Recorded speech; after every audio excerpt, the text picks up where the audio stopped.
indeed very interesting. And earlier, Sadhguru, you mentioned about the importance of practices like the Sambhavi Mahamudra. The good thing is we have you back in Delhi in January to teach inner engineering to Delhi people, so I'm sure many people will benefit from that process. Related question, Sadhguru, you talk of Shiva as what is not, and this is in context of health. Now you're turning this into a satsang kind of situation. But it's a health question. What is not? And what we know of human body is what is, our awareness as a healthy body. How does this journey of human body go from what is to what is not?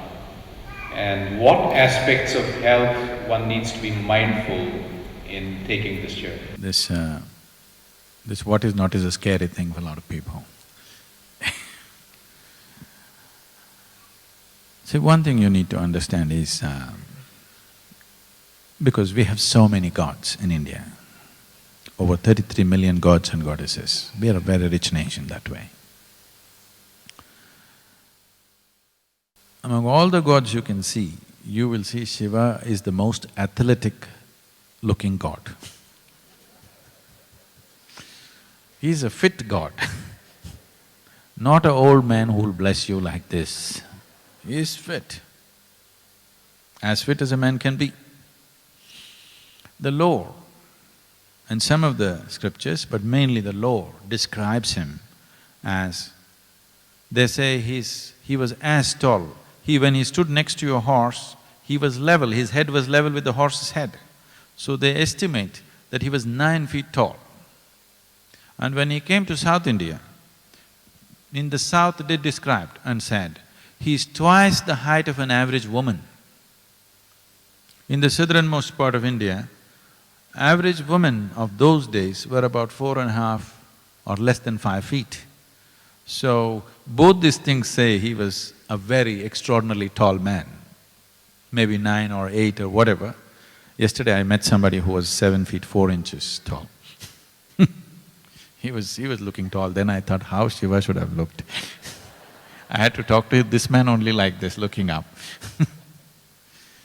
So when we use the word Shiva, we must understand, in the yogic lore, we never saw him as God. We see him as Adi Yogi, that is the first yogi.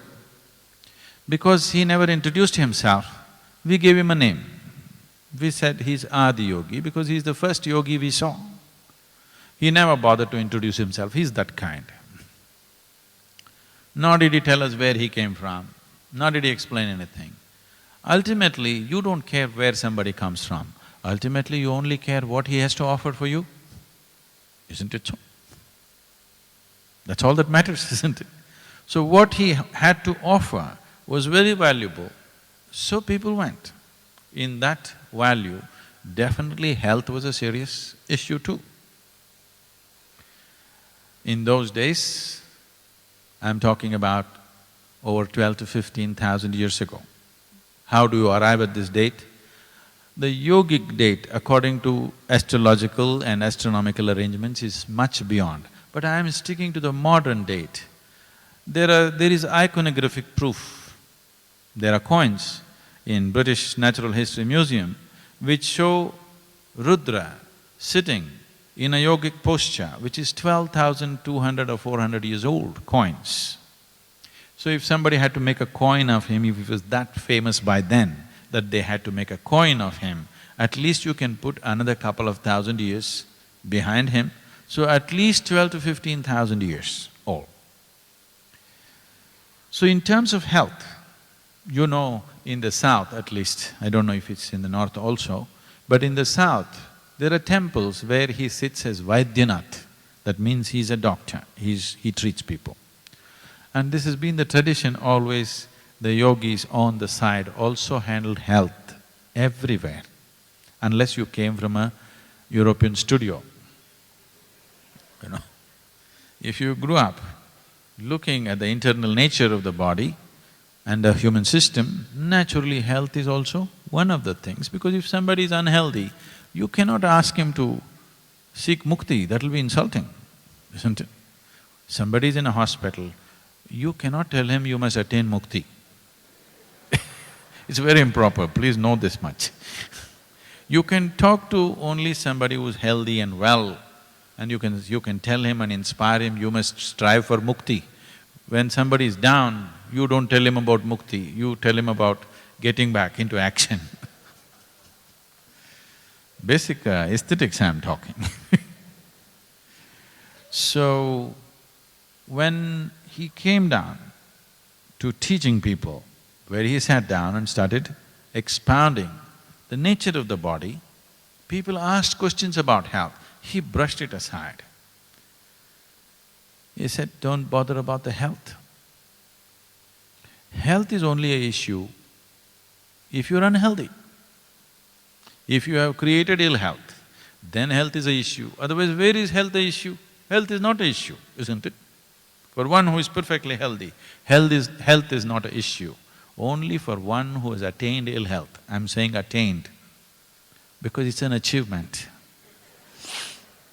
When every cell in your body is working towards your health, if you have worked against it, it's quite an achievement. You must be living completely improperly to get there. I know this will be… if you're suffering some kind of ill health, this will be insulting. That's why I said, I would never say such things to somebody who's unhealthy. I believe you're healthy and I'm saying these things to you.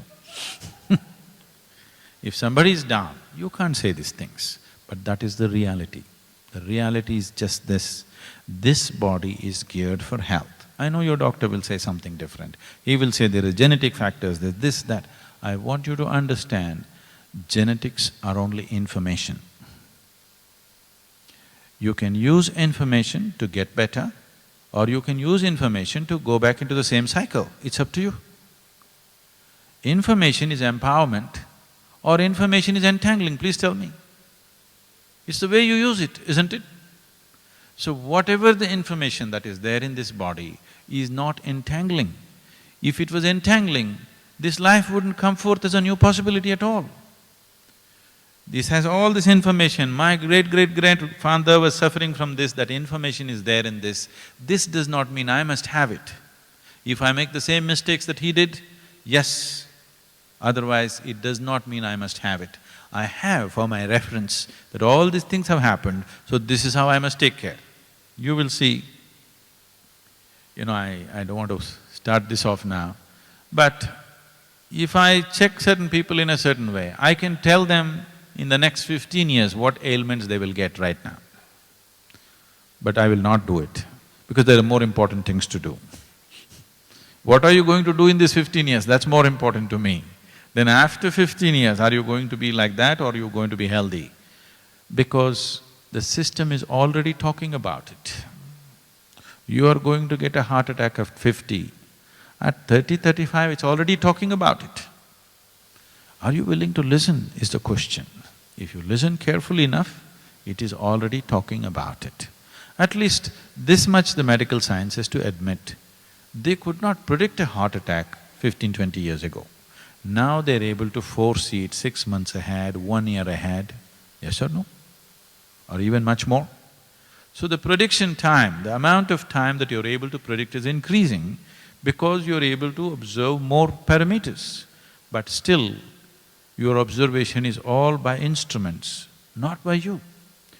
Somewhere we are forgetting, all these instruments were created by this instrument. If you enhance this instrument, this is capable of perceiving in a certain way. Only thing is it needs a certain level of work and a certain level of focus, certain dedication, and dedication is a scarce material. So, did Shiva offer solutions for health, for ill health? No. He just said if you do these things, ill health should not enter your mind, it is not even a thought on your mind. It doesn't exist for you.